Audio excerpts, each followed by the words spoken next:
policymakers, private sector participants, members of the civil society. Firstly, welcome. My name is James Shipton. I'm going to be moderating today's conversation with my friends and panelists. We're having an early start over lunch because there's lots to talk about. We wanted to have as much participation from you in the audience as we can get out of our panel today, hence why we're having a bento box style lunch, because we want this very much to be a working lunch forum, getting your inputs and your perspectives, and again, maximising the time that we have with our guests on the panel. I wanted to start today's conversation with two propositions. The first proposition is reflected in a slide that I'll show on the screen, which speaks to a comparison amongst different regions and compares the population contribution, the GDP contribution, equity capital market size in the orange bar of fixed income, and then the yellow bar shows the size of the derivatives market. And on your far right is Asia ex-Japan, showing a massive population, reasonably significant GDP contribution in the light blue, reasonable significant contribution in equity capital markets. But when it comes to the other two charts, the other two bars, the lighter shades, it shows both fixed income and derivatives are not representing a commensurate proportion of the capital market. So the first proposition is there's an enormous amount of headroom for growth, not only to keep up with the GDP contribution, but to solve for problems for the population growth in Asia. And that speaks to both real economic concerns, but it also speaks to building social welfare nets. The second proposition was raised by President Kuroda yesterday, and that is the amplified challenge that comes from the narrowing of the financing and funding channels from Europe, and how that narrowing of those financing and funding channels will impact the challenge that we see before us here in Asia, and that is utilizing capital market growth to fund the real economy and to develop social welfare nets. We believe that the conversation has to be as broad as possible. We believe that the private sector has an enormous role and responsibility, and this is why we've brought together the full spectrum, we believe, of the thought leadership community when it comes to the development and ideas of how to move these important initiatives. So we're very pleased to have with us the Treasurer of the Philippines, Roberto Tan. We're also very pleased to have the Chief Representative for Asia Pacific for the BIS, Eli Ranamola. Jennifer Elliott, who is Managing Director and Regional Head of Moody's, will represent the important voice of the credit rating agencies.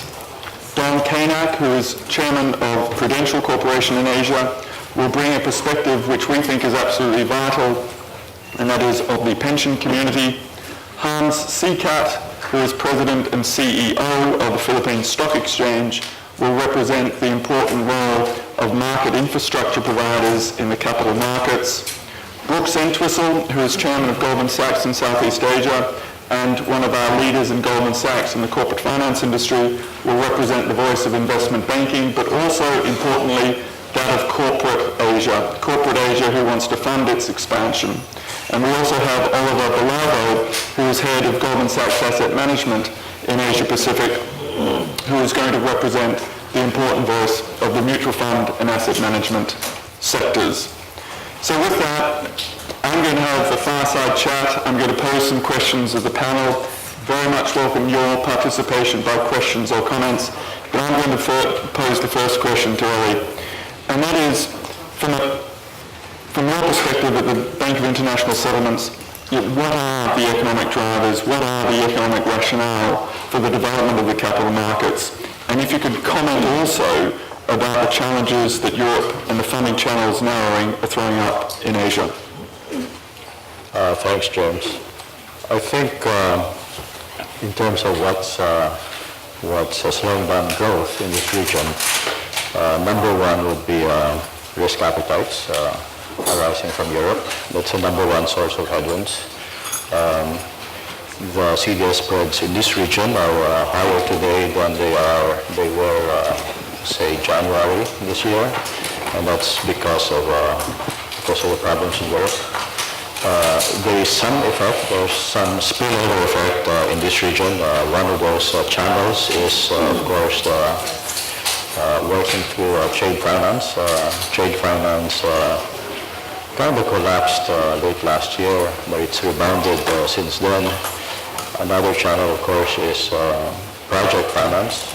Project finance in this region is something that relies very heavily on banks, which is unique to this region. In North America and Europe, project finance relies heavily on the bond markets. So that's an indication of how underdeveloped the corporate bond markets are in this region. Jennifer, can I ask you to also get your inputs on this particular challenge, the challenge of the narrowing of the financing channels, the need for Asian growth, and in many respects it's a gap analysis, and what can the capital markets do to try and fill those and plug those gaps? Certainly, James. I think one factor that is of particular interest is the development of an efficient and active credit market, which can certainly help support long-term growth and can also, to the extent that it is operating efficiently and transparently, also help provide something of a cushion against external shocks.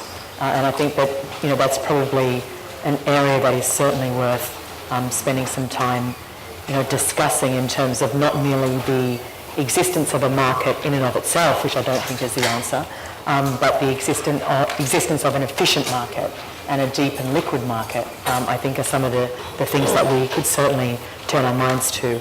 I mean, because clearly at the moment, markets exist in different shapes and forms across the world, but certainly in Europe, there is a credit market, it's just not operating terribly efficiently. So I think understanding to the extent that we can understand the reasons for that and what some of the challenges to that have been, particularly in terms of lack of confidence in the market, why those markets have frozen up, those kinds of issues might lead us to an understanding of how we could have an efficient credit market that could help contribute to growth, not merely a market, which I don't think is an end, in and of itself. And picking up that point which you raised, which is growth, I wanted to just deconstruct the concept a little bit and maybe bring in Oliver and Brooks into the conversation. When we talk about growth, what are we talking about? And Brooks in particular, I'd be interested in your perspective as what corporations are saying to you, what solutions are they looking for clients, and as I said, to fund real economic growth around the Asia-Pacific region. Sure, thank you, James. And let me add my thanks to all of you for joining this event. It's a terrific turnout, and we're very appreciative given how important this region is to all of us and to the firm. It's a big question, James, and I think one of the important points is, as we think about, and we've been now operating in this region now for 25, 30 years, and I myself have been in the region for 2 decades, the sophistication of our corporate clients continues to increase by the week, by the day, by the month, by the year. This is something that, as they look at different solutions over time and think about this chart behind us, it is no longer a pure equity capital markets driven region, which it really was for much of the time when we first got started and when companies thought about how they finance and how they grew. There is a dire need for a much broader suite of financing solutions. And as we think about how we build out our own team of people and resources around the region in all the countries in which we operate, it is a much more even split of corporate finance professionals, debt capital market professionals, equity capital markets professionals, all attacking the same solutions for our clients. I think that is an important piece and change within the puzzle. And what you have within this broad series of markets that we all cover across the region is a real competition among the markets to be able to address the needs of these various corporate clients that are either focused domestically or more increasingly pan-regional or even global out of the region. and these markets' ability to address the needs to compete for equity listings. And we're going to hear from the Philippine Stock Exchange over this panel. But that in itself has become a competition within the region. The most liquid market, the deepest markets, the ones that can bring the biggest series of investors are the ones where people are focused on listing.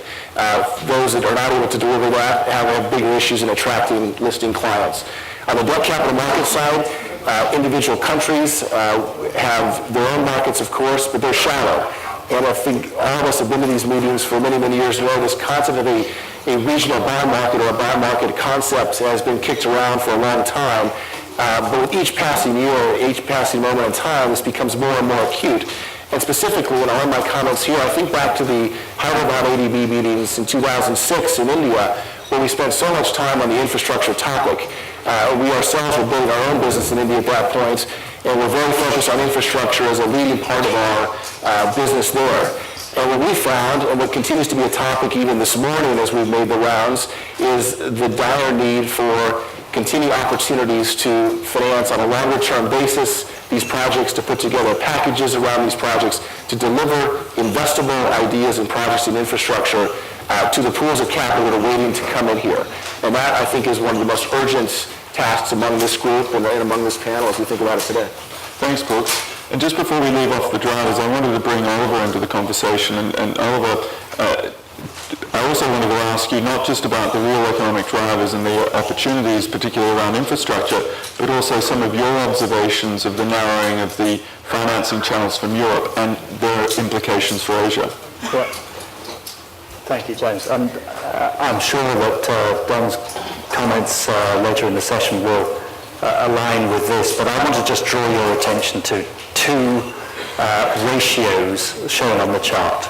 If you look at the ratio of the population to GDP for Asia and then compare it with all the other countries, and then look at the ratio of debt to GDP and compare it with all the other regions, what we have here in Asia is a very sizable population that is getting richer.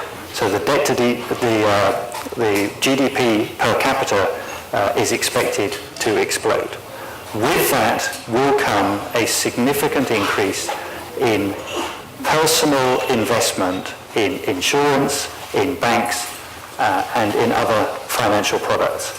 Those investments will want access to capital markets-driven, commonly debt capital markets-driven securities. So there is going to be an explosion in demand for what we are talking about here. From the other side of the coin, the debt to GDP ratio tells you that you have a significantly higher probability of being paid back if you buy those debt securities from Asian issuers, whether they are governments or corporates, because there is more money to support less debt. For that reason, not just Asian institutions, but global institutions are restructuring their liability-driven investment profiles towards buying more Asian debt and more emerging market debt. And we saw this play out with the significant increase in demand in the Asian debt markets last year. Most explicitly, of course, in the dim sum market,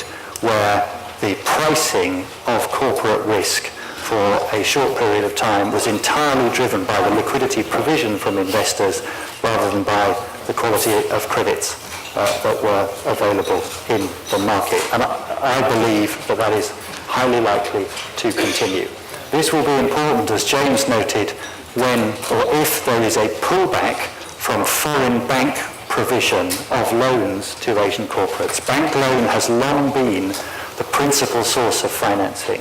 But as that pullback happens, so the big investing institutions from our expanding insurance and mutual fund base will become incredibly important replacements for that pool of capital. And clearly the capital market structures have to be in place to allow that to happen, because transparency and liquidity is going to be important to those retail investors and institutional investors when it happens. Thanks, Oliver. And I know, Don, you've been looking at similar numbers that have recently come out. What observations would you make when it comes to the distribution, as it were, of different types of financing options in Asia versus other parts of the world? Well, I don't know if this is on. Let me talk about it from the standpoint of the insurance industry rather than step on anyone else's territory here. As Oliver said, Asia has historically been very bank-centric. The insurance industry has been growing. In a few countries, it is very fully developed and highly penetrated. But for emerging Asia, it is still relatively unpenetrated, and the number of investment opportunities or long-term saving opportunities is relatively limited. And so as asset accumulation becomes possible for a larger mass population, then those folks deserve to have better alternatives and need to have alternatives that can provide for long-term savings for education, for retirement, for life risks, death, and long-term health care. So in that sense, there's a big need. It's growing, as Oliver said, and we see it across the region. We now have about 350,000 insurance agents across all of Asia, and that business is growing very well because of that. The challenge becomes you want to offer products that provide those long-term needs, and in order to do that, you need to have long-term assets that you can purchase to match those liabilities. If you don't have those assets, you're restricted in the types of products that you can offer to the consumers who need them. So as Oliver and Brooks were implying, the insurance industry becomes a natural client if we can see a broader development of the fixed income markets, see more depth and efficiency in the fixed income markets. If there is a broader Asian bond market, then we can offer products that meet those needs, more consumers will be served, and the financing needs for infrastructure and other long-term growth building investments will be met. So it all comes together, but it builds around this crux of the need for a bigger and more deep and efficient fixed income market. And Don, I'm going to come back to you because I wanted to explore more the role of the insurance sector in the broader economy. But before we leave off this theme of what are the drivers, what are the catalysts, what are the things we should be thinking about, Treasurer Tan, you've been now surrounded by the private sector. What are the drivers for you and the development of policy, and how do you see the role of the capital markets to support economic growth, not just here in the Philippines, but economic growth in the ASEAN region and broader Asia? In other words, what do you want, what does the government want of the capital markets and of everybody in this room? Well, definitely, I think the capital market is now playing a very dominant role in funding our development requirements, both from the government side, but also from the private side. We have been quite successful in deepening our bond market domestically, and this is in response to the need for liquid market, but at the same time the need for longer term financing. And through various efforts, we were able to develop a fairly good yield curve across the spectrum of our maturities up to 25 years. 2 years ago, we were able to establish the around $4 billion equivalent peso bond for 25-year tenor. And last year, we also issued an equivalent of around $6 billion 25-year bond for domestic government security. This has drastically changed the game in the Philippines. I think we have a fairly liquid and yield curve with benchmark bonds extending up to the 25-year tenor. This is in response also to our preparation for the objective of intra-regional trading of domestic bonds among the different ASEAN and plus 3 countries. We are supportive of the initiatives that the Asian bond market participants from the securities regulatory authority side, from private sector, from infrastructure providers. And I think just recently the ASEAN Bond Market Forum established a working group of ASEAN self-regulatory organizations to find ways on how intra-regional trade of domestic bonds, which would be domestic in nature but can be traded intra-regionally, can be facilitated without waiting for the very arduous exercise of standardizing or harmonizing the different regulatory environment in the different jurisdictions. So we are very much supportive of it, and I think the Philippines has been quite active in developing its domestic bond and other capital markets in response for this change in the future. Yes, I think that's right. I think the Philippines is a great case study of some of the drivers and the constituent parts that are necessary when it comes to drive these initiatives forward. But what I wanted to do now is just move the discussion to an assessment of where we are right now. What do the Asian capital markets look like right now, and assess them? And Jennifer, you were talking in your first remarks about liquidity and efficiency. How would you rate right now the robustness, the liquidity and the efficiency of the capital markets? Because we have to understand where we are so that we can address some of the challenges and some of the problems to go forward. Well, actually, before coming to the panel this morning, well, not so much this morning, there was an ASEAN bond market report that was put out last week, which I have to own up I have not yet finished, since it seems to be rather long. So I have read the summary section. But I thought there were some very interesting observations in that, and the general conclusions seem to be that the infrastructure was in place, so that there was a sound and robust infrastructure, I think was the headline phrase in that document, and that a lot of the necessary mechanics for a deep liquid operating market were in place. And I think that is true. I think what now needs to be layered on top of that are the realities of getting the market to work and getting the flows to occur. There was also a comment in that report where it went on to talk about some of the objectives going forward, and at the top of that list was a desire to improve the information asymmetry that still exists in the marketplace. And I think that really ends up being a catchphrase for a broader issue that needs to be addressed, not just in Asia, frankly, but everywhere, in terms of improved disclosure in the markets. So, my sense from that report, which I would agree with as well, is that a lot of the key cornerstones of the framework are there, but it requires, the regular activity and trading flows, and in a sense, confidence in the market for it really to operate in a more robust manner, I think.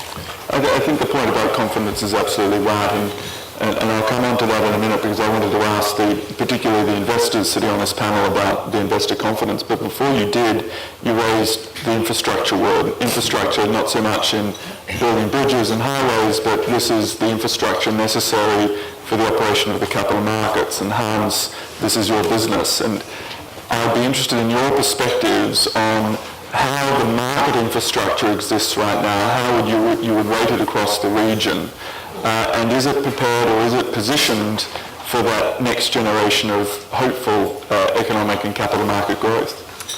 Thanks, James. Well, essentially, across the region, you have probably a diverse set of infrastructure capabilities as there are countries in the sense of relative development. So you might argue that the more developed economies have infrastructure that's been in place and has been able to handle higher volumes. And the original comment that Brooks about having massive liquidity as a key driver to any exchange. So each exchange, I think, wants to be the perfect enabler, wanting things to move very well in terms of transactions getting done at the lowest possible cost, obviously at the most efficient manner. And one would argue that at least across the region, you have at least the basic set of infrastructure that's set up. Now, the question, maybe the second point, is that if you're thinking of like cross-border trades and the efficiency of that going around, you might argue that that has basically is not perhaps where we want it to be. And again, it's it is driven by the differences in relative development of not just the infrastructure per se, but I would argue also some of the differences in the regulatory regimes, which actually create a large part of the friction and the friction costs associated with doing cross-border trades. And for example, even the attempt that the ASEAN countries have, the ASEAN exchanges, in terms of the ASEAN link, is probably a good example wherein the intent is there, and I think the technology is probably the easiest thing in respect of putting it together. But actually getting it operational has been delayed by a few of these, I guess, issues that we've only realized as we started doing it. And so from a concept of, for example, flicking a switch in all 5 countries will get to be turned on immediately, which is the concept, let's say, about a year or 2 years ago. The concept now is that in order to run through these issues which are probably underappreciated, not just by practitioners, but maybe even perhaps by policymakers, is that we'll have to do it on a country-by-country turn-on basis. You raise some very good points, because I think there is an underappreciation of the switch and flicking it and how expensive and complicated that is. But I also think that there's an enormous catalytic role of the development of market infrastructure for the development of the market. And we'll come on to this theme when we talk about some of the G20 initiatives that is mandating market initiatives and trying to think about ways and means of harnessing the energy out of the G20 for that capital market growth. But I wanted to go back to Jennifer's very important point about investor confidence and maybe ask Oliver, as an investor in the region, what are the component parts to make you confident in investing in the emerging asset classes, hopefully emerging asset classes and hopefully emerging products in Asia's capital markets? Well, the key universal trait is obviously the likelihood of getting your money back. And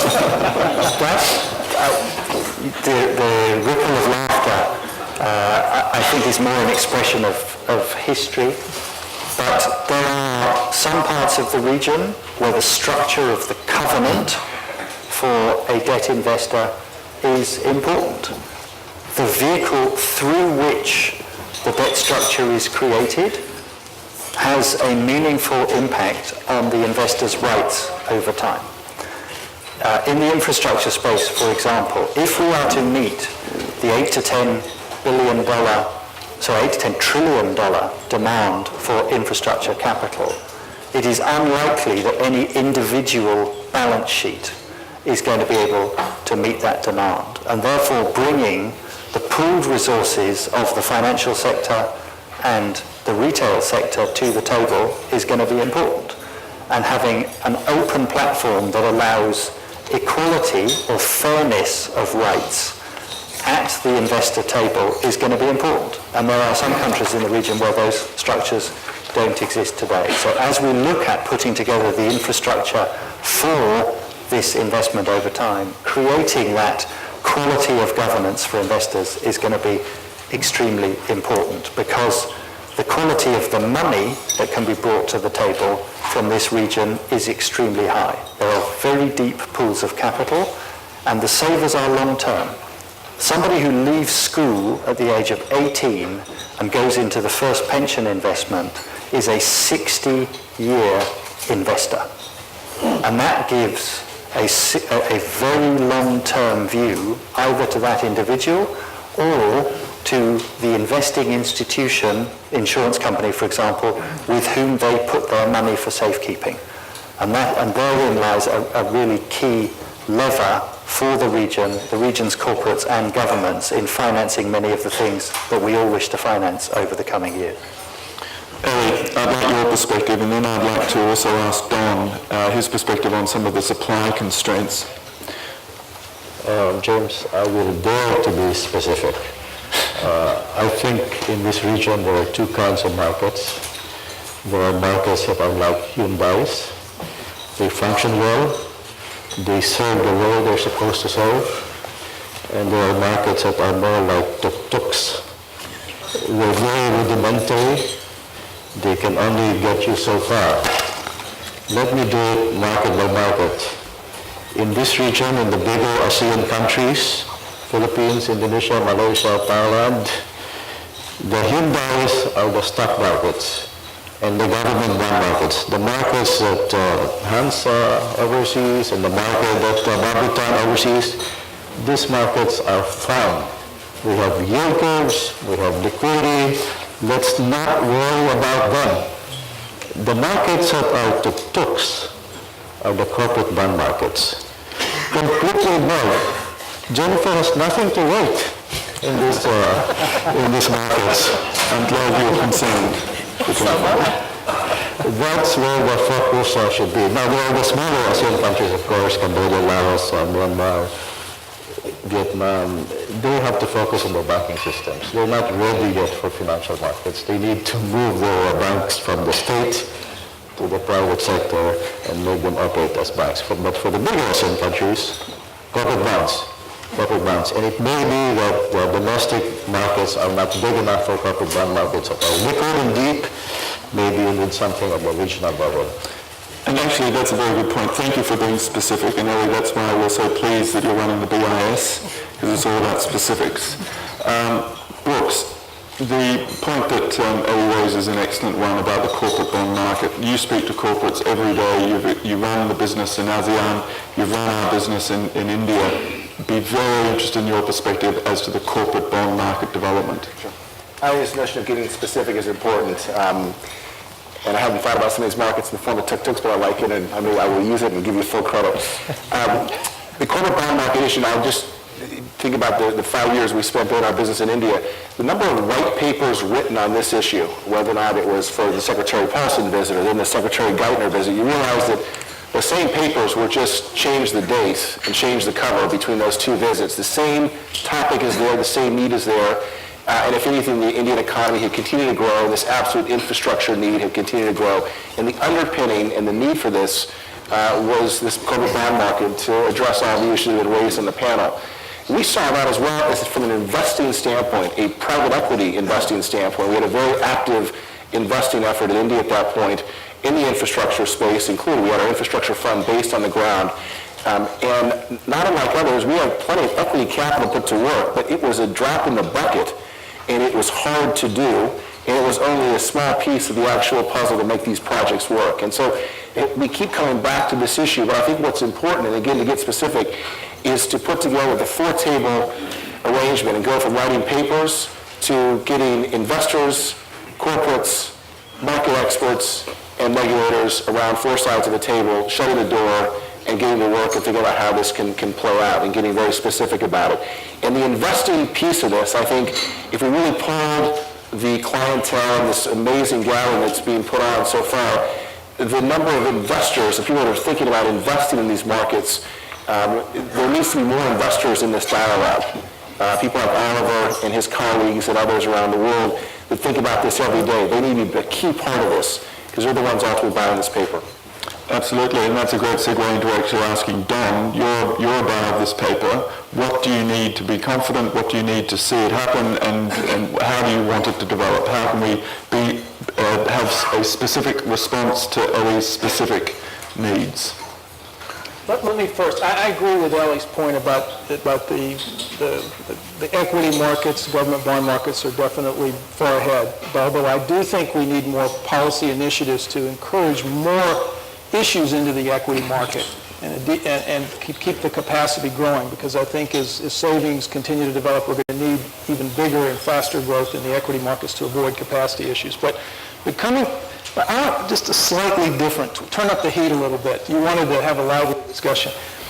Let's go from tuk-tuks to, if you have to make a life change. This is a challenge of, I would say, urgency and lack of urgency. The fact that there have been so many papers. I don't know how many panels I've been on. I've been in Asia for 25 years talking about the need for a bigger corporate fixed income market.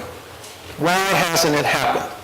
It isn't that there aren't enough smart people. It isn't that there aren't enough lawyers. Well, there probably aren't enough lawyers, but there are probably enough to figure this out.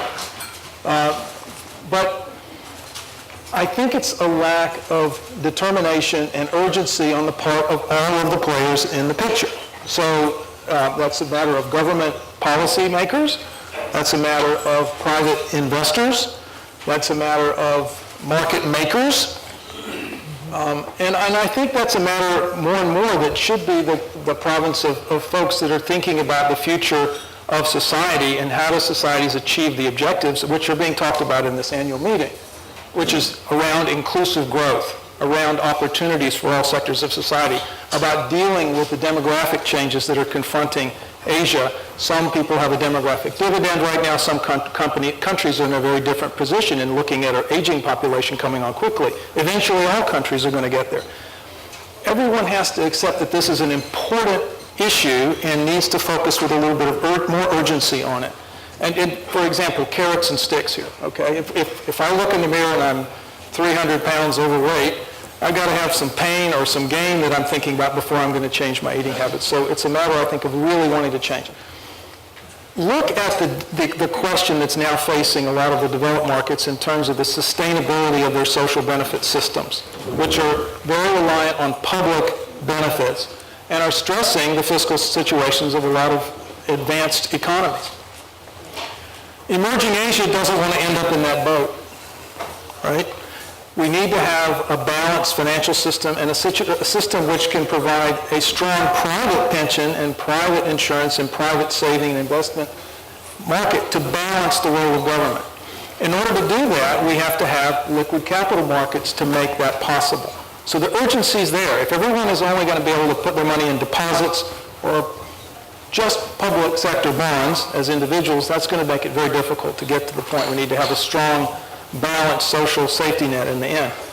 The other thing I would say, and I'll then back away because I'm not a banker, but I've recently been given some data and information that talk about if we don't have a balanced financial system, if we're very, very bank-centric. We look at Europe today. The scale of the European banks relative to GDP is much greater than, say, in the U.S., okay? So it's more challenging when we're going through an issue in Europe today to try to get the banks to deleverage. If you do that, it has a much bigger implication on growth. Secondly, if you depend on the banks as the financial buyers of most of the government debt, and you want the banks to delever, you're now having a challenge on funding sovereign issues. So we look, and I'm not holding up the U.S. as an example, but the U.S. system, the banks are about half the size relative to GDP of Europe. And the work of financial, if we look at the scale of financial intermediaries or capital markets, it's much bigger. That means that bank deleveraging doesn't have the same impact on the private economy, and government isn't depending on the bank so much for borrowing for funding the government borrowing. So I think for both of those reasons, the carrot being building up a sustainable social benefit system, and secondly, not getting into the point where we have a system which is very unbalanced with the banks too big as a percentage, we need to get to build fixed income markets. It takes urgency on the part of everybody. We don't have that yet. But that then poses the question which I wanted to come on to. How can we develop that sense of urgency? How can we develop the political will? And Treasurer Khan, I'd just be interested in your observations as you're hearing this sense of urgency. In your observations when you're at policy meetings, to what extent do you believe that the policy community understands this sense of urgency, this urgent need, which in many respects is being amplified by the European debt crisis?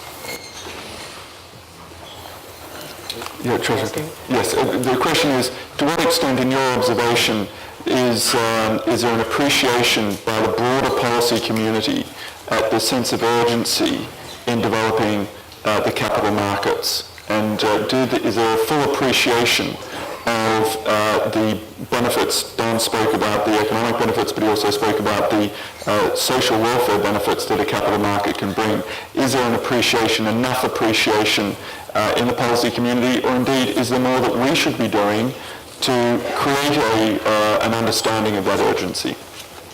Well, I think there's increased recognition and sensitivity now on the part of our regulatory agencies, not only in the Philippines but also in the region, for us to be able to develop or deepen our own markets, one, to be able to service requirements of, let's say, social benefit institutions, and at the same time also funding our infrastructure requirements, which is a very, very urgent developmental need for the region as a whole. The initiatives that ASEAN bond market players are doing now is demonstrating that urgency.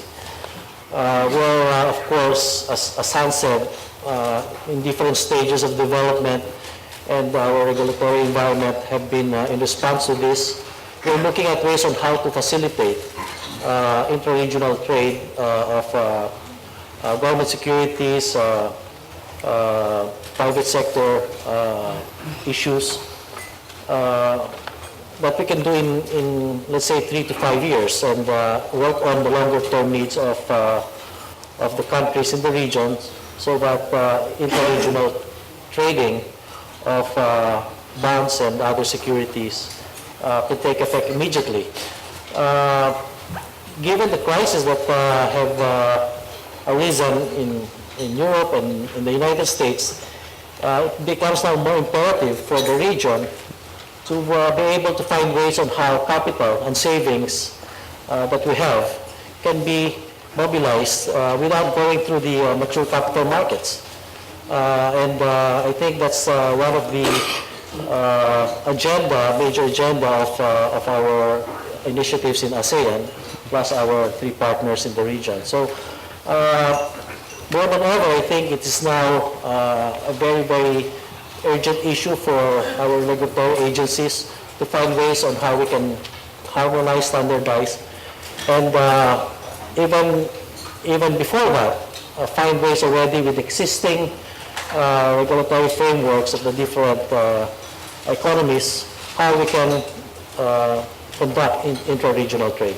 Yes, and that is a very important dialogue, and again, this is why we think the full spectrum of the capital market, particularly the investor segment, is an important component of that discussion. And so what I wanted to do now is just turn the conversation into some of the specifics. What can we do now that we've established that there's an economic need, a political imperative? We've highlighted some of the gaps and the concerns. What are the actual actionable items? And Jennifer, you were talking before about some of the constituent parts, but of a broader, more efficient capital market that will service not just the real economy, but service social welfare nets. Are there useful international models that we could look to, particularly in the bond market, or are there any precedents that are useful, or is it going to be sort of a build in Asia, under Asian terms, with Asian designs? Well, there's certainly a lot of models we could look to now, and I suspect some we like and some we don't. I think one of the interesting questions for a number of the markets in Asia at the moment is how are they going to develop in terms of what I would call the treatment of credit within a given market. And, if you look, for example, at the way that has developed in the US, where companies are and have been on a regular basis allowed to default, and you've seen alongside that the existence of a very deep high yield market and the risks and benefits associated with that. At the other end of that spectrum, perhaps in this example, I think you have Japan, where by and large companies do not default, and there is in effect a socialisation of credit. And now I don't think, neither one of those models is right or wrong, they're just different. And I think as Asian policymakers and regulators look at setting up the framework and the institutions that they would like to govern the credit markets, there's some quite interesting issues for them to consider. And there's been some recent examples in China, I know, which has been, as I'm sure you're all aware, a very fast-growing domestic market. And everybody watched with interest a couple of weeks ago when there was a corporate bond that was very close to default. And at the last minute, it did not. The arrangements were worked out, and the bank stepped in, and all that was quite publicly done. But it's very interesting as an observer to have a look at these markets and to see which way they might proceed, because I think it does have implications for the flow of credit within a given market, and also perhaps in particular the appetite for investors outside those markets to participate in that market, and that's probably a key question. Well, thank you. And I also now wanted to ask representatives of the mutual fund and pension fund industry, and Oliver, I'll ask you as a proxy of that industry, and then also Don as the representative of the insurance sector. How do you see some of the investment restrictions that the different segments, insurance, mutual fund and pension complexes have around the region? And are they impediments to your investments, potential investments into the capital markets? Because I am intrigued, and I want to learn more about how you see, whether it's pension fund complexes or an insurance fund complexes, how you can serve the broader economy, particularly as investors in the broader economy, as investors into these new products, perhaps starting with you, Oliver. Well, both sides of the question.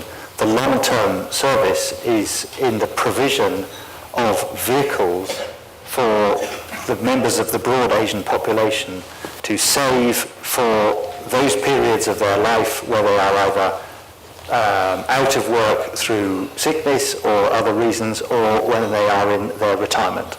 And that is a universal need. And the role of the investing institutions is to provide platforms to enable people to do that saving, whether it is forced saving, which obviously exists in some countries in the region, or whether it is voluntary through insurance or pension. It is a universal requirement. In terms of blockages, I think this plays strongly to the question that was raised about the sense of urgency.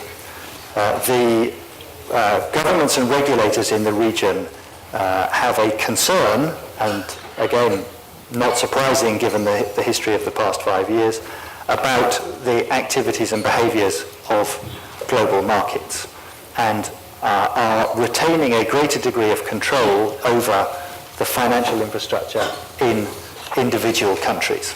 And that obviously plays out in different ways across the region. But if the result of that, as Don suggested, is that the capital markets are not as big and liquid as they could be, there are less assets for the investing institutions, pension funds and insurance companies, to buy. The wall of money that we are all seeing coming to these markets is regulated to buy these domestic assets. The insurance companies explicitly have to buy domestic assets to meet their domestic requirements.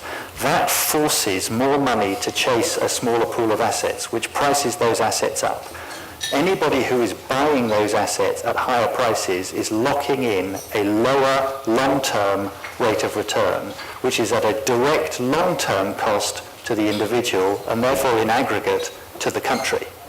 So one of the senses of urgency is that the control that we are exerting today over the markets and the constraining of the growth of those capital markets could potentially price assets to a point where the long-term return to the people who need those long-term returns is lower.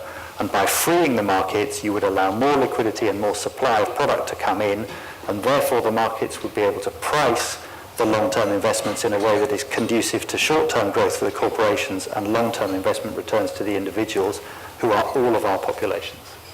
And Don, what else do you need in addition to the points that Oliver has raised? To be honest, I don't feel like we are constrained so much on what we can do. I mean, there are a few markets in the region where insurers are not permitted to own 100% of their operations. But if you talk about the constraints on the operating the business side, in most markets today, there's been a great progress in terms of allowing the introduction of new products, and we can move quite rapidly in most markets to innovate. So I don't see the challenge, and the restrictions on investment are quite logical, because if you're issuing promises to people in a local currency, you want to be investing mainly in that local currency so that you don't have a currency mismatch. You want to match assets and liabilities. I think the challenge here, just to take a part of what Oliver was saying, is the missed opportunity. That if there were more liquid fixed income markets, if corporations were turning more to the fixed income markets to borrow rather than just using short and medium term bank financing, not only would that lead to more stability for the corporations themselves, because they'd be locking in a part of their capital financing for longer term, but it would allow institutions in the insurance industry and the pension management industry to be able to offer products which had better returns, okay? Which you would not be able to do unless those investment vehicles are there for you to invest in and appropriately match assets and liabilities. So it's a matter of missed opportunities, I think, not investment restrictions. Interesting. Hans, I wanted to go back to the issue of infrastructure and the necessary next steps. One of the way I see it in very simple terms is that we're out there building railway tracks for capital markets. And what I worry about, though, is that each different nation in Asia Pacific is building railway tracks to different gauges, which means that future interconnectivity, or at least through trains between one market to the other market, is restricted. And all it takes is 1 centimetre of difference in that railway gauge. Is that a fair assessment? Is there a risk in the market infrastructure build-outs of getting it wrong and leading to greater fragmentation? Or how do you see it playing itself out? Well, essentially right now, at least the discussion amongst various what's called ASEAN exchanges is probably a good start in terms of trying to say that we're building, let's say, the correct gauge type of tracks in between. But clearly there are legacy issues in each country, Philippines included. And I think the challenge is to try and use global best practices to try and move infrastructure towards and infrastructure and the infrastructure models to more or less common types of let's call it models. And when we look at the depository model for and a clearinghouse for settlement, these are essentially basic models which various exchanges need to subscribe to and probably do it faster rather than later, so sooner rather than later. And I think we hear that. And actually the comment I was going to add on to what was being discussed earlier by Don Oliver is that I think that especially for Asia or Asia Pacific, we've been through the original banking crisis about 10 years ago here.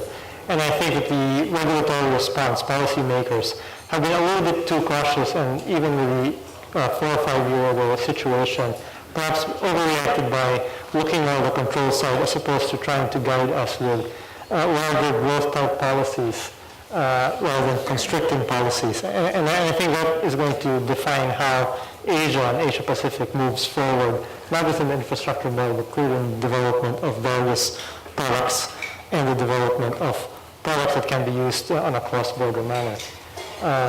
If I may go back to the model situation, I think right now the answer that ASEAN exchanges are trying to do in response to the different size gauge track is to say that for the time being, local rules apply, but clearly that's not going to be a robust system as you grow trading in an interconnected manner. So in the future, there is going to be, and there is already discussion right now, talking about perhaps a central clearinghouse, perhaps a central depository, something of that nature to at least combine all of the, or eliminate some of the legacy issues that we're faced with. And this also has to do with the various regulatory bodies, the various SECs in each country, kind of accepting perhaps a more liberal view of certain things. Because clearly when you talk about legacy issues, there always is a very strong sovereign element to all of this and a long history. And I think the willingness of policymakers to say, look, we need to look beyond our border is going to be very key to whether this development moves beyond, let's say, the discussion stage into the actual execution stage. And we've come right back to the point of developing enough political will and sense of urgency to get that discussion going. And again, I pose the question to all of us is, should we be thinking about some of the mandates coming down from the G20 to all of the capital markets on earth about regulation and infrastructure, and not just be thinking, as Hans, you made a very good example of the reaction in the Asian financial crisis, which was to regulate. Should we be thinking about how to not just best regulate, but best build and develop the capital market? And I think that's a question that all of us should think about and maybe help move forward. Ellie, I wanted to bring you back into the conversation. You're all about specifics. I wanted to ask, where else do you see any planning gaps? You saw the planning, you highlighted the planning gap of the corporate bond market. I personally can think of development of repo markets, securitization. Have you got some other thoughts of other areas? Sure, James. But before I give you those specifics, I think I'm very happy that you're raising the issue of political urgency, because that already recognizes the fact that government does have a role in developing these markets. In the government bond market, for example, it is the government that designates the primary dealers. You need someone to do that. It doesn't just happen. In the fixed income markets, depth and liquidity doesn't just spring up without any government help. Now, in terms of actual government help, what we need, I think, in corporate bond markets, for example, what the Monetary Authority of Singapore has just done. A month ago, the Monetary Authority of Singapore introduced 3 initiatives to help develop their corporate bond market. If you're a dealer in foreign debt issues, for example, the MAS will be happy to help you get swap liquidity. If you want to do securities lending, the MAS will help set up a corporate bond platform for that. The third thing we're trying to do is ensure post-trade price transparency in corporate bonds. This is something that just comes naturally to stock markets. The exchange provides post-trade price transparency, which is very important for liquidity. That's what the MAS is trying to do for corporate bonds. What I would like to see is for these things to be done at the regional level. Do these things for the different countries in the region and do it in a consistent manner so that they address the issue that you raised about railroad tracks with different gauges. They should agree on a common standard for corporate issuance. There's some degree of standardization we need, even for a market that's as heterogeneous as a corporate bond market. You probably want to extend this CMIM initiative so that it's not just something that's an emergency liquidity facility. You want it to be something that operates like a regional money market, something that works every day so that there is no stigma when suddenly you need liquidity for a particular country. A step in this direction, in fact, is an agreement between the Bank of Thailand, the Bank of Japan, Bank Negara, Malaysia. These guys have agreed to accept each other's collateral. So there's the prospect of a cross-border collateral repo market that may develop among these 3 countries. It would be nice if we have a money market starting from this that were more region-wide, that would include more countries, because a regional corporate bond market requires also a regional money market. So those are some of the specifics that I would suggest. The government has a role in all this. To have regional solutions as opposed to sovereign solutions, perhaps that can be the theme of next year's conference. Unfortunately, we don't have time to go into that. But what I did want to pick up on some of the themes, Ellie, because you talked about regional solutions. You also spoke about, implied some of the work that you do, coordinating and convening with central banks around the region. And the central banks are highly coordinated, as we're seeing here in the ADD, but do we have enough coordination with the securities regulators, with the ministries of finance? Because it strikes me that some of the products that we're talking about, we need to include the insurance regulator, we need to include the regulator of the asset managers, we need to include the regulator of the securities market more broadly. And how can we bring them together and bring them into the conversation so that we can try and find some harmony? I think there's a lot of scope for bringing them together. And one of the things that the central banks have been doing is something called EMIAP. This is a group of central banks in this region. It includes the bigger ASEAN countries, includes the plus 3 countries, and then it includes Hong Kong, Australia, and New Zealand. They've set up this fund called Asian Bond Fund 2, which is now about $4 billion. The important part of setting up this fund was not the money itself, but the process of setting it up. Because in the process of setting up this fund, they learned about all the impediments to regional investment. For example, one big impediment that we have not seen, we have not realized, that we are not aware of, was mutual recognition. If you set up a fund in, say, the Cayman Islands, you can sell it in Hong Kong, no problem. You set up a fund in Singapore, you can't sell it in Hong Kong. Good luck. So just the idea of mutual recognition among the different countries in this region is a big deal, and it makes a lot of difference. So this group of central banks, the EMAP central banks, have been working together in a very serious way, very impressively serious work being done by this group of central banks. So there is some coordination involved. The issue of mutual recognition, for example, involved the securities authorities. They have to be involved.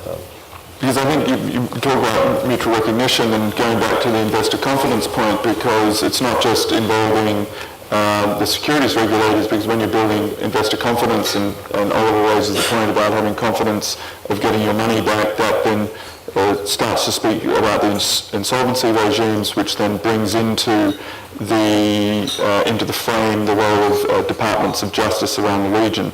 In other words, I think what we're trying to say here is just the interconnected nature of the challenge requires greater interconnected responses of not just policymakers but ourselves as market participants. We only have a couple more minutes to go, and I wanted to leave questions for the floor. But before we did that, I just wanted to quickly explore some of the implications of the global G20 and Financial Stability Board agenda on Asia. Because it strikes me that we have a twin challenge, as I mentioned before. The twin challenge is to not just to regulate markets, but how can we appropriately build and advance capital markets in Asia. In other words, and maybe Brooks, I'll ask you, do you think that there's scope for us harnessing the energy that's coming from these broader forums, the broader G20 Financial Stability Board, and try and harness that energy so the policymakers and ourselves are asking the question about what we can do to not just regulate, but we can also, what we can do to build. I think there's no question you want to harness the energy of these efforts. You want to harness the energy of meetings like this and move from concept to action. And I think that's what this is all about. It's what the discussion has been about today. And I think this notion of interconnectedness, and back to your railroad tracks imagery, I think it's important that while we think about and focus on the importance of the interconnectivity among the region, across markets, that we don't lose sight of the fact that each one of the markets and countries themselves has to keep their own tracks clear to keep this going. And I think we want to look at two very recent examples in this particular region where government and policy can throw a real, something across the tracks. The tax ruling in India 2 months ago. The FII fleeing for the door out of the equity capital markets when that happened was extraordinary. And you realize that you can get momentum, and one policy decision can change the whole notion and tenor of the conversation. Conversely, in Indonesia, on the back of the ratings upgrade, if you think about the value of issuance, the excitement, Pertamina's issued $4 billion plus of paper out of that. People have achieved tight goals. The regulators been on board. People seem to get it out of that situation. So these are just small examples, but they're all about keeping your local tracks open as it relates to having the entire track and network connected and using the energy you talked about to really propel the train. Don, please. I think those are, the second example that you just gave is it's a really good one. Nothing succeeds like success. If you watch an end of a big soccer match, football game, one team is walking around and looking discouraged, and the other team is doing front flips and back flips. They both run about 10 kilometers during the last 2 hours. The difference is success. And I think, if nothing else, a competitive spirit that exists within the region and a healthy competition and a success here or success there, I think that is a good way to bring about a sense of urgency. One other thing I would add, just trying to add a little more encouragement in terms of this sense of urgency. We haven't talked about, we're all up here talking about the capital markets as a bunch of industry people. But if you step back a little bit, stock markets and others do, is not just move money around, they're also a huge source of job creation and employment. If you look at, there are so many studies out there, there's so many discussions. I'm sure in this meeting this week there are many discussions about the key role of services in building stable growth and inclusive growth and employment. And financial services is a very sound part of that service development. If you look at, I was on a panel, a different subject last year in Indonesia. The World Bank had issued a report in June, and it pointed out that even though financial services in Indonesia in the 12 months leading up to that were only 1.5% of total employment, it had accounted for 11% of job creation.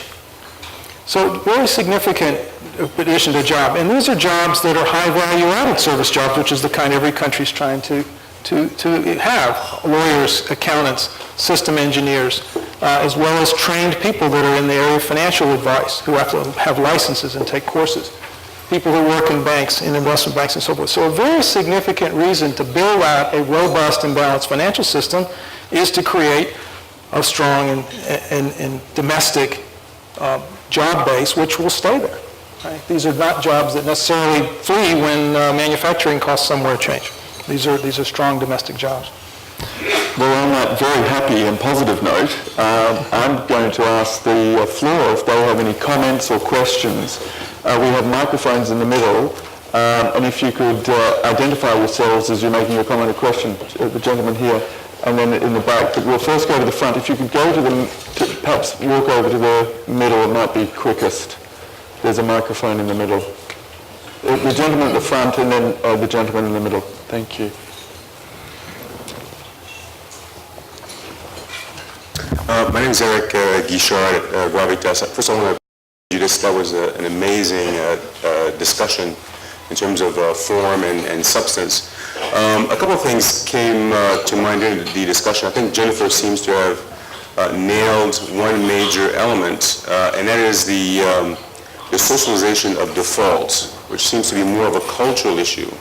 And I was wondering whether, as Westerners, we're not hitting our heads against this cultural element and trying to push things faster than they would normally occur. We seem to have had a different reaction when we hit the Middle East with this issue of religion and interest payments and how to innovate around those kinds of restrictions. But yet when it comes to Asia, we seem to want to push things faster than they normally do. And in the West, we tend to view debt as a positive thing. You can't access the capital markets without having a debt history. Whereas here, I get the sense that debt is actually not necessarily negative, but not necessarily viewed in a positive light. And so could you comment a little bit on the cultural issue as an impediment, and how would you address that in the context of trying to deepen the capital markets and debt markets in particular? Thanks. Jennifer, maybe Don, you deal with different markets, different products, different solutions. So throw that question to you. Pitch the insurance guy the cultural question. That's an innovator.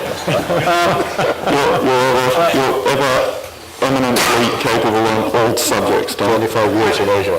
I think that, there's sort of, I'll give you, I was originally trained in economics, so I can give you on the one hand, on the other hand, answer here, I think.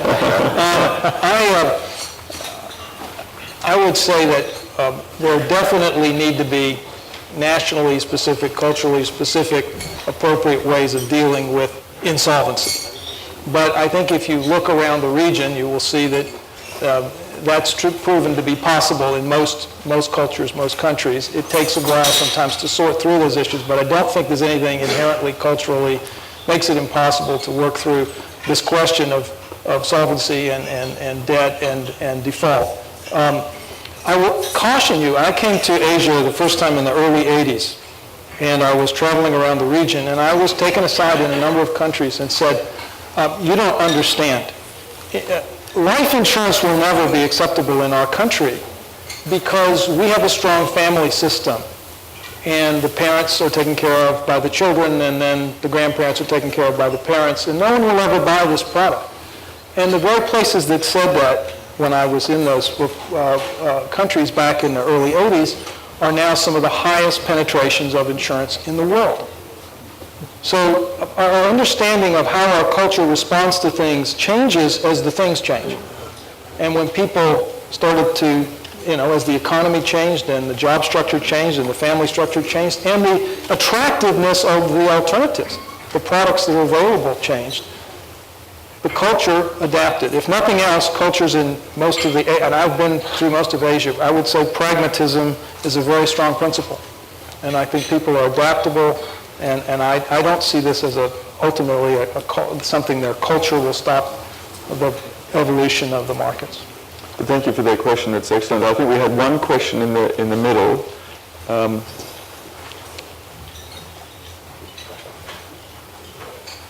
Thank you for making your way to the middle.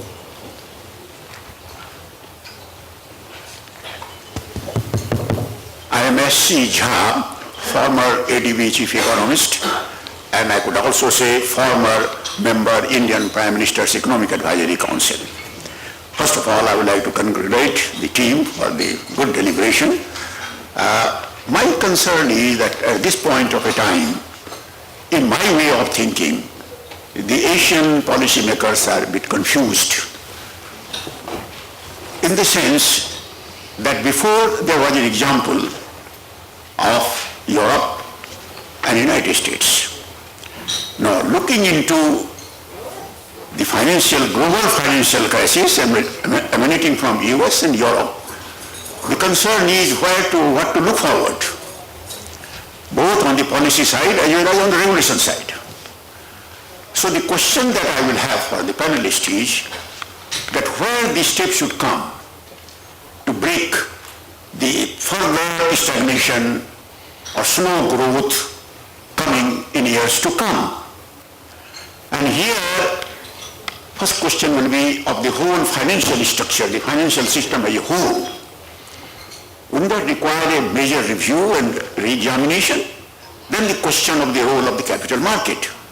Now, the history has revealed that the capital market, open capital market, has played a very major role in whatever possible, whatever the Asian economic tiger or Asian growth and so on, the capital market has played a role. Now, with this level of growth now in Asia, isn't that very, very essential for Asia to have the vibrancy in the capital market? So where they should start now, where they should look forward? Because if Asia also goes down the same drain, now what will be the impact on the global crisis? If Asia further deteriorates economically and financially and socially, it will have dire consequences for the whole world. And that is where the thinking has to go, how the financial system of Asia should be more and more robust and how capital market should play the role. Now here also I think there is a confusion about the market. As the panelists have been speaking about, where it should start, is the market, the private sector or government policy? or it should be at the same time all three players should play its role. So this is the question I would like to raise for the panelists to respond, to see through that the Asian policymakers should have some point of views to think over before they take the policy decision. Thank you. Thank you. It's a very good question, particularly on the sequencing. Oliver, could I start asking you for some comments and then the rest of the panel, please? Certainly, and it's a very interesting question. I'd like to address an answer that focuses on one explicit challenge that faces all of the countries in Asia, and where I believe that real lessons can be learnt from the experiences of the US and Europe. And this is in the build-out of the pension savings structure. In both the US and in many markets in Europe, the long-term pension savings of the individuals in the population have been tied to the structures of corporate balance sheets. And corporations have a very different life cycle to the life cycle of the members of the pension fund. And there is an unnatural tie-up between the pace of development of the company and the pace of development of the individual or the workforce's savings profile. To separate the individual's savings plans for his or her retirement from the corporate balance sheet is a very important path for Asia. The risk, however, that creates is it passes the risk of security in retirement back to the individual. So how do the Asian regulators control for individual investment decision-making? Will individuals use the capital markets to take too much or too little risk? Both paths are equally leading to bad outcomes. How will they therefore protect the investors to make sure that they get the right investments and the right returns 50 years out? And separately, how will they force them to invest enough in those savings programs such that they are secure in their retirement? Because most 18-year-olds don't think about a pension investment when they start. And we actually have an example here in the Pacific region, because Australia has confronted many of these questions using the capital markets, using enforced saving, and yet having individual responsibility through the MySuper process for investment decision making and the structure of risk that individuals wish to take. And that may provide a very interesting platform that gives us a completely different path from where the US and Europe went, but leverages all of the opportunities of the region, individual choice, and necessary compulsion. Thank you, Oliver. If there's no other comments from the panel or the floor, I think we've got time for one more question. The gentleman there, table 11. Thank you very much. The issue of bond market or investors investing, there are a number of things. One is liquidity. Am I comfortable in investing in a 20-year bond for 20 years, or I'm willing to invest in a 20-year bond, but I want the right to be able to sell it at any time? I think that's very important. The other is, of course, credit. Whatever period that I'm going to hold, I'm going to be safe. So credit and risk rating, all that's very important. Now, I think those are two of the most fundamental issues that have not been tackled and are reasons why I think bond markets haven't developed.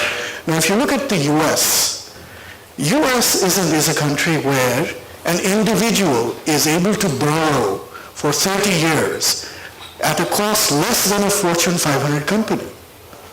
And the primary reason for that is because you have institutions like Freddie Mac, Fannie Mae, which has been able to provide that financial intermediation, assess the risks under certain guidelines. They're telling all these mortgage brokers, look, if you are able to produce, if you're able to originate transactions under these guidelines, I'm willing to provide, I'm willing to buy it, wrap it, provide the guarantees, and go to the market.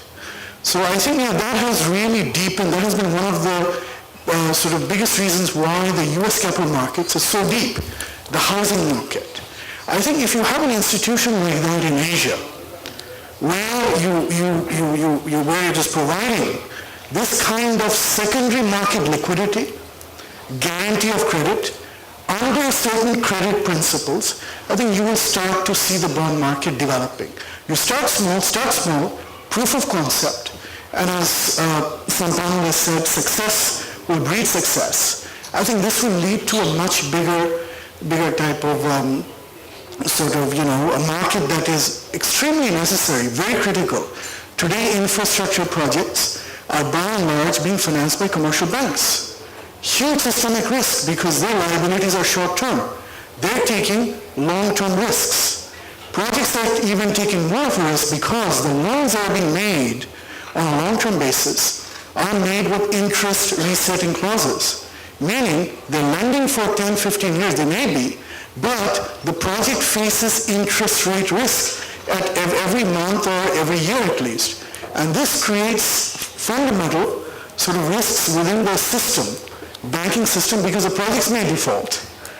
But and who is at risk? It's the banks. It's like when the the Latin American debt crisis happened in the 1980s.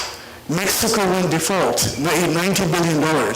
Mexican finance minister was in Washington at the IMF building, and the press asked him, you're in tremendous difficulty, aren't you? He said, well, not really. I've defaulted with $80 billion. If I defaulted $2 billion, I'd be in trouble. But with $80 billion, the banks are in trouble. Thank you very much for that comment. Don, do you have any observations? Well, I think you've just led well into, there's probably a discussion you could have. There is an institution, as I understand it, that's just now beginning, and I met someone earlier affiliated with that institution here at the ADB, which is the Credit Guarantee and Investment Facility, which is to do exactly what you just described. And hopefully, I don't want to comment on whether it should go as far as Freddie Mac and Fannie Mae and all the other issues that could potentially create incentives. But to kickstart a beginning of a corporate finance opportunity with longer-term maturities, overcoming some of the issues that you described, it seems to me that we now have an institution which will be able to experiment with that and hopefully succeed at that. Well, thank you very much. Thank you very much to the audience for your participation, your attention, and your involvement. Thank you very much to the panel. And we wish you a very good ADB conference, and thank you to our hosts, also the Republic of the Philippines.